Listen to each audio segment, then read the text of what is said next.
Hello, and welcome to part 1 of our 3-part Google AdSense channels tutorial. My name is Matthew Carpenter-Arevalo, and I'm a member of our AdSense North America team.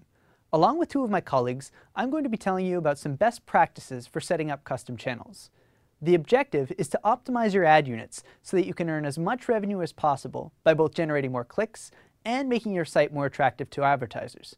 In this episode, I'll focus on URL channels, while my colleagues will discuss custom channels and targetable channels respectively. Before moving forward, it is worth asking, what is a custom channel? A channel is simply a label that you create in order to monitor where your revenue comes from. And there are 2 types of channels, URL channels and custom channels. URL channels track revenue on a specific URL or domain. Let's imagine that your website consists of 3 different pages, a home page, an About Us page, and a discussion page. Our objective is to understand which of these 3 pages generates most of your revenue. Before we can gather that data, we need to set up channels to monitor each page as an independent entity. To do this, log into your AdSense account, click on the AdSense Setup tab, and then on the Channels tab.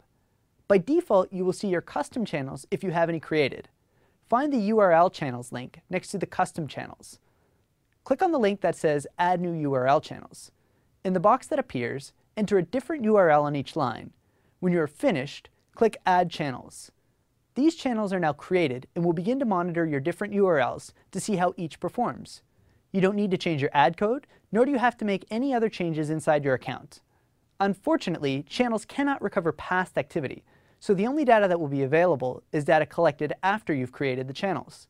After you've left your channel for a few days to collect data, it's now time to check the performance. Log into your AdSense account and click on Reports, and then Advanced Reports. Choose the appropriate date range, and then under Show, pick Channel Data. Here you'll see a list of your different channels. Choose the channel you want to compare, and choose to group the data by channel data. Click Display Report, and voila! You will now have an accurate understanding of where your revenue is coming from. You can list your channels by earnings, eCPM, meaning the effective cost per 1,000 impressions, or the amount that Google AdSense pays you for 1,000 impressions, or CTR, which is the click-through rate, meaning how often users click on your ads. Now that we have a good grasp of URL channels, let's discuss custom channels.